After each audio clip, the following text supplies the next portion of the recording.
One of the goals this year of your board, perhaps the most important goal, frankly, was to involve more of the younger classes of fellows. We thought that was important for the lifeblood of the organization, and we did that in a number of ways. As you may know, those fellows in the early years since their fellowship have a reduced fee to come to this leadership conference. We also embarked upon a digital communications improvement project, which you'll hear a lot more about this afternoon, to bring it into the 21st century, to be honest with you, and to use social media in a way that can allow us all to communicate the way the younger classes communicate so easily.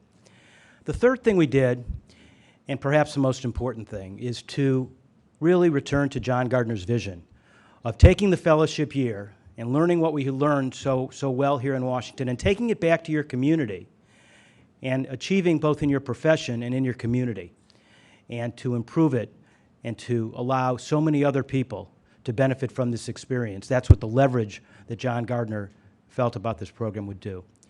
And this year we developed an award called the Impact Award, which is given to someone within 10 years of the fellowship. I'm going to call on Priscilla Douglas, who did an unbelievable job in designing the award, in bringing it to the board, into working closely with a wonderful committee to find someone that unfortunately sets such a high bar. I don't know how we will ever find anyone after him. He's a fantastic recipient, and I'll turn it over to Priscilla now to talk about it.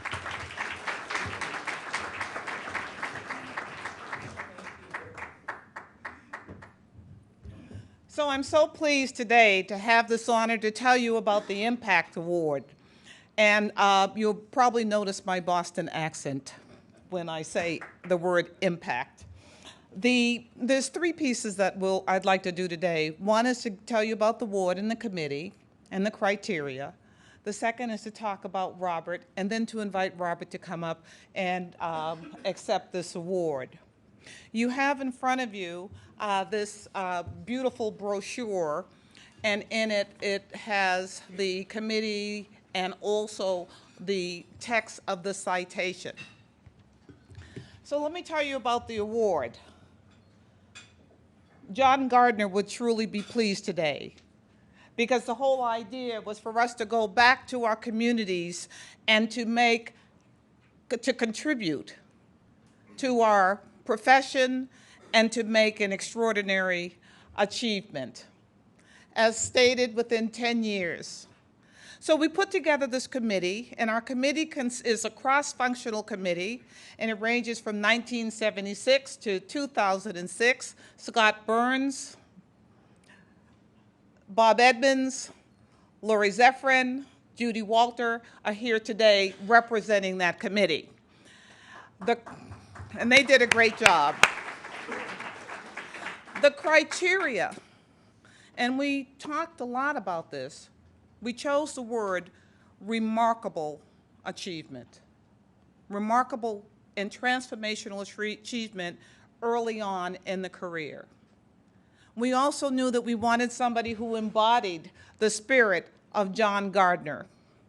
And we wanted someone who supported the White House Fellows program in all ways, in terms of participating in reading weekends, mentoring people for the program, and providing financial support.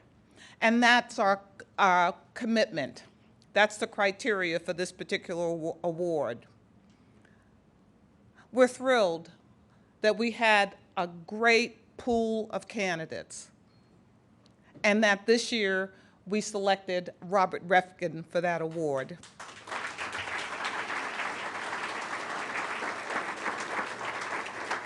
It's also telling that our theme in terms of creativity and leadership is appropriate, because he's truly creative.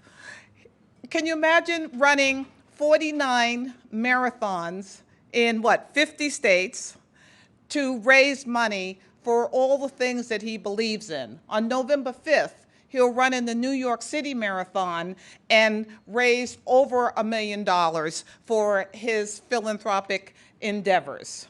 So that's truly remarkable and truly creative. Now, Robert has been, he just told me that he's started a new endeavor. It's called the Urban Compass, and it's an entrepreneurial venture, technology venture to help people find their way through housing. But before that, Robert served as the Chief of Staff to the President and Chief Operating Officer of Goldman.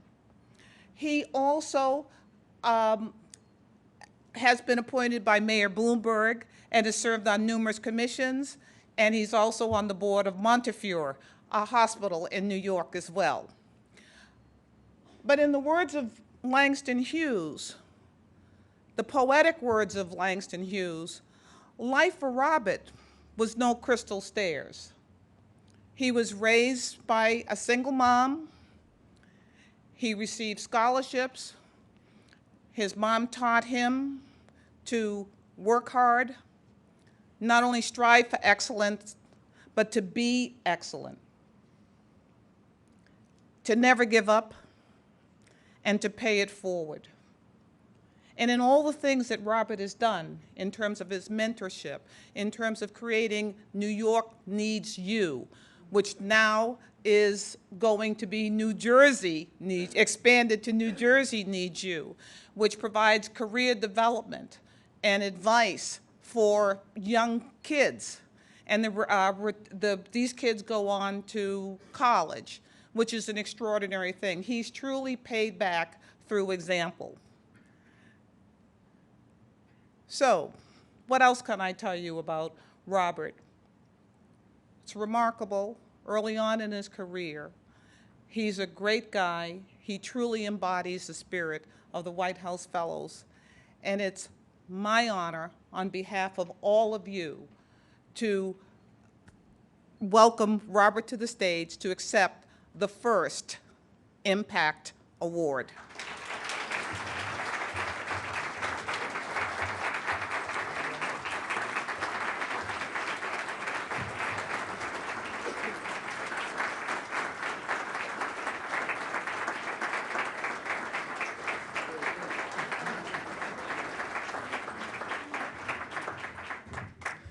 Sorry for limping on the way up. I've been a lot of marathons and a lot of training. Yeah. So thank you to first the White House Fellows Program for giving me such a special experience for that year and some of my favorite memories over my life. And thank you to all the people in this room. First, my White House Fellows classmates, Lori, Jen, Corey, Ken, and Keith and Dan. So it's really it's good to see you all here. You in this room and beyond have been a great source of motivation and inspiration for a lot of these things, which I'll share later. Very few ideas come just from myself. It's from watching all of you, and from the day that I applied and read every single bio, and to the day today where I read the bios since on the White House Fellows website. That's been one of the best sources of very creative leadership ideas. After my White House Fellows year, it was interesting for me in a way probably similar to many of you, where when I went back home, people expected more of me. And as a result, I expected more of myself. Also, people were willing to believe in me and follow me more. And so with that came this incredible gift of an ability to have impact. And for the first couple of years, I worked at Goldman for 6 years until 3 weeks ago. And for the first couple of years, I was just working really hard. And then at a certain point, I became a little disenchanted around the beginning of the credit crisis. I wanted to have more broader impact. And I chose 3 things to do. Empowered by the White House Fellows community, what I had learned in the people and friendships that I had developed, and inspired by my personal upbringing and the issues that I cared about, youth development. My mom was an Israeli immigrant who was ultimately disowned by her parents for me and my father, who was African American, raised in the segregated South, and ultimately died homeless. And as a result, it was just me and her, and literally just me and her. What she did really well was introduce me to 7, 8 nonprofits that changed the trajectory of my life, provided a lot of support, access, insight, and mentorship. And so that's why the things I've chosen to give back to are all along those lines. The three things were first, a charter school that I founded called Bronx Success Academy. And that's because I met, as a White House Fellow, Joel Klein when we visited New York. And we stayed in touch. And through those conversations came the idea to partner with Eva Moskowitz and to build that charter school. The second was to run 50 marathons, one in each state, to raise $1 million to support the nonprofits that I went through and the two that I ultimately founded. And that idea came from Alex Freeman, who had earlier raised $1 million to support AIDS research by climbing Mount Everest.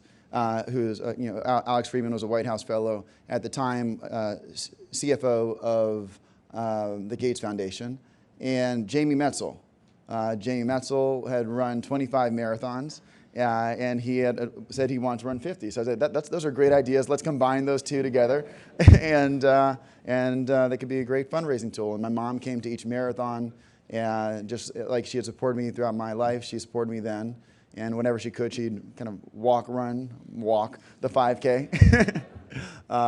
And then the last item was starting New York Needs You, which has been probably the bigger leadership exercise in terms of just mobilizing over 1,000 people to meet every other Saturday over the course of 2 years with students who are first in their family go to college and low income, a population where only 11% graduate college and very few realize their career potential. And so what Teach for America is for academic teachers, we are for career mentors. That was initially inspired and guided with Cheryl Dorsey, who is head of Echoing Green and gave me a lot of advice on how to start a nonprofit. So what I'm trying to say is that the White House Fellows Program has been with me every step of the way as an inspiration, motivational force, and guiding me to make sure I've succeeded. Many of you have supported my nonprofit, New York Needs You, and it's just been a privilege. So thank you for everything. And thanks for being a family. It means a lot.